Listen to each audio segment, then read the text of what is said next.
windy. The lighting is probably terrible, so it's probably a great time to start a video. It's been a while. It has been a while since I've just sat here and effectively talked to myself. If I sound a little muffled, that's because it's cold out and I'm wearing extra layers on my face hole to keep everything warm. Layers on your face hole is actually the title of the video. Okay, not exactly. The purpose of today's video is to let you know how I stay warm during these frigid winter months. Now, this is not a complete gear guide. I'm not really comparing one product over another. I'm just going to kind of go head to toe real quick and give you a rundown on what I wear to keep myself warm.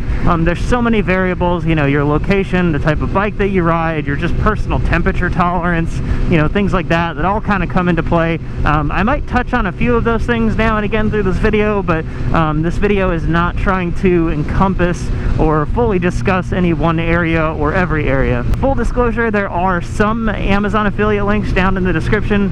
Some of them are just regular links, but any of the Amazon links to their affiliate links, that means if you click on it, if you end up buying the item or whatever, then that just means that, you know, I might see a real small percent kickback from that from Amazon, not from you directly, but it still supports the channel, and of course I appreciate that.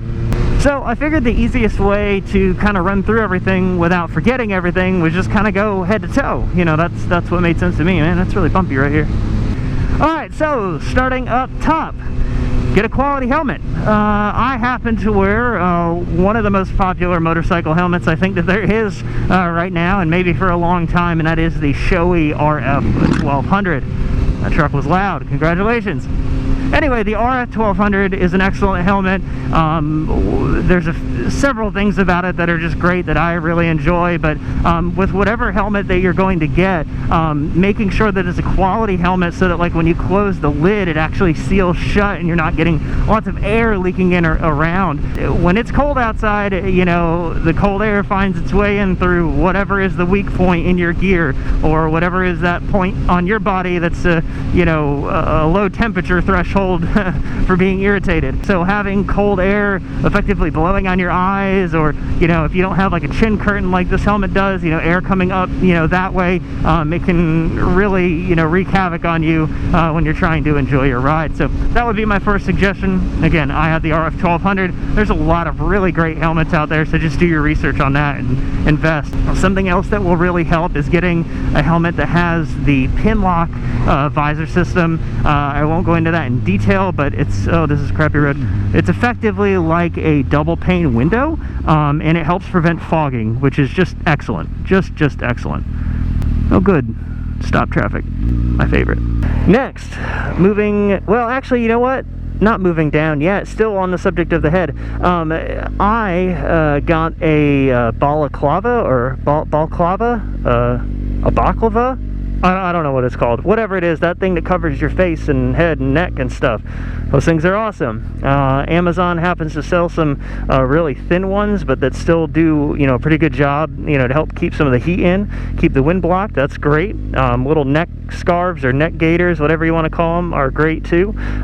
Those really help a lot, and wearing something like that helps diffuse some of the air that can go up into your helmet as well as keep your head warm. If you need extra layers on your head, you may consider going up a size in your helmet so that it'll fit properly and so that you don't like cram your head in during the winter. Even this setup that I have is just a little bit too tight during the winter, but I you know, by the time winter's over, I get used to it, and I think my head has shrunk a little bit, you know? Yeah, I'm doing pretty good with this no feet thing, aren't I? I'm losing it, I'm losing it, I'm losing it.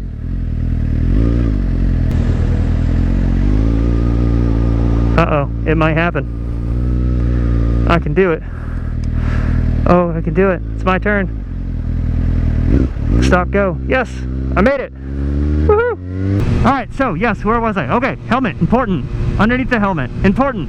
Next, chest. Jacket is obviously the most important thing. Layers under the jacket is also important. So this is the Joe Rockets, oh, I'm going to say the wrong name. Is it the Phoenix or the Atomic? I don't know. Look in the description. That's the one that it is. Anyway, it is a textile waterproof jacket that has a full sleeve quilted liner in it. I really like this jacket. It's a great jacket for the price. However, there are other really great jackets out there in that same price category, or if you're going to bump up a little bit in the price, you know, there's a lot of great options. So don't just dive onto this, you know, jacket and then yell at me later because it sucks. Do your research, but this is what I like. I like that it's textile. There are some winter jackets or, you know, multi-season jackets that have like mesh, and then they have the liners. You know, even if the mesh panels are closed off and stuff, they're still going to let a lot of air through. So getting something that's fully textile or maybe leather, probably a better option, at least in my opinion. Now, underneath the jacket, that's where, again, it just depends on you and the weather and the type of bike that you have and what your temperature tolerances are. Some people may be perfectly happy with the t-shirt and the jacket. Me, I generally have to do some form of long sleeve layering underneath. I recently got some kind of like winter performance like base layers. I know Under Armour's a big brand that sells them. I did not want to spring the big bucks for Under Armour, so I went with the Target brand, and I'm actually pretty happy with them so far. But also the freeze out stuff from Cycle Gear is pretty good. You know, it's not amazing, but it's pretty good, and it definitely helps a lot. Now, on a bike like this, a naked bike, even though I've got this little windscreen here that helps a little bit, I gotta be honest, I still get a lot of wind on this bike. But if you have like a full fairing bike, you know, you may not have to layer up as much. So a little bit of it is just trial and error.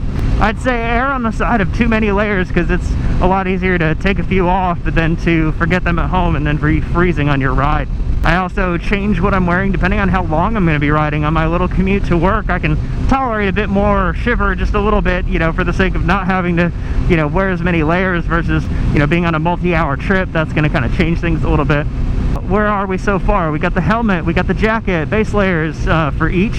Let's move on to gloves after we get through all these bumps. Bumps, bumps, bumps. Okay, great. I know how to ride a bike. Gloves. These were the single most important thing for me personally for riding. I can tolerate various levels of cold on the rest of my body, but I've got circulation issues with my hands to begin with, and they get cold just sitting at my desk in my office. But for me, they get cold really fast out here on the bike at temperatures that other people would probably be able to tolerate just fine. So heated gloves, that's where it's at. Now, I happen to get the hot wired brand. One reason that I did like that glove was because it came with everything. Just be mindful when you're looking at some of the other glove brands that they don't all come with the harnesses and everything that you need to just plug in and use on your bike.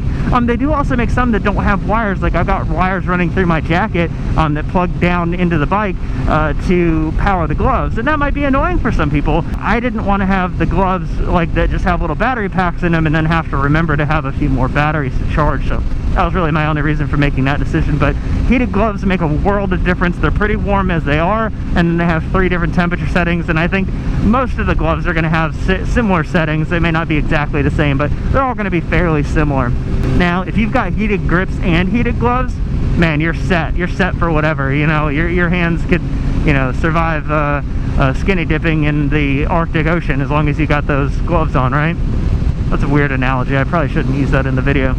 Now, just like with the jacket, getting something that's perhaps textile or leather and waterproof, that's all really going to help a lot, you know, so I would definitely suggest that if you're not going to go with heated anyway. There's, again, some really great gloves, and if you have a really quality, you know, waterproof glove along with heated grips or something like that, you'll probably be just fine. All right, next layer, pants. Pants, pants, pants. The common theme, again, is just going to be layers. So I happen to be wearing a pair of Sedici ADV pants, adventure pants. The outer layer is textile, the mid layer is like a waterproof, like raincoat type material, and the inner layer is a quilted liner. They're great at a lot of various temperatures. I mean, honestly, it's actually like 50 degrees right now. It's certainly not as cold as it was this morning, because I was at about 26 degrees this morning when I went in. But these pants work great, and you can always, you know, add another heated, you know, either a heated layer literally or like a base layer underneath them that will help a lot. Again, being waterproof, being textile and stuff, they're great. They do have knee pads in them as well. These particular ones don't have the upgrades for hip protectors, but you can certainly find some like that. There's a lot of great pant options as well. My personal experience is jeans just don't cut it. At least not for me. You could probably come up with your own like 3-layer pants if you did like a base layer and then like your motorcycle jeans and then maybe like some just waterproof overpants. Maybe that would work actually. You could kind of come up with your own, you know, dealio. That would be kind of cool as well. But for me, just getting these pants, it was great. I mean, I know they're adventure pants. I don't ride an adventure bike. I didn't do anything off-road, but they just made sense for what I needed anyway. Moving down just a little bit lower, we're down to the boots.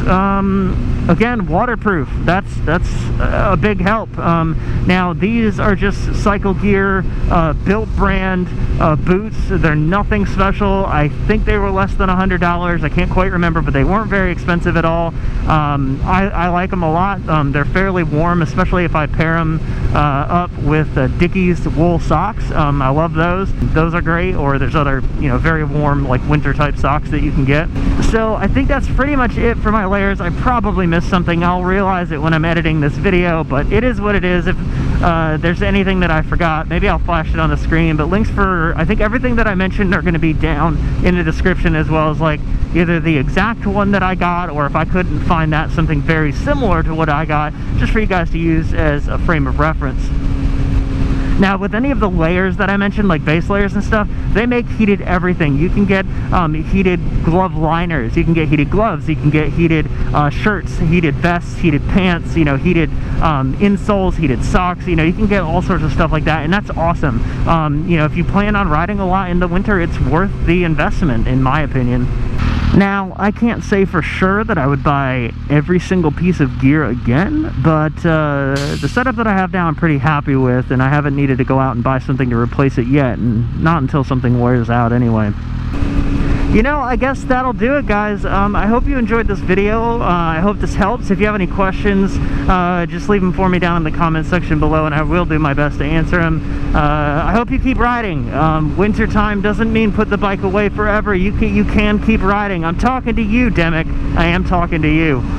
No, but hey, be safe out there. Stay warm. Hey, by the way, when it's 26 degrees outside and you see a puddle, it's probably ice. I learned that. Anyway, see you on the next one.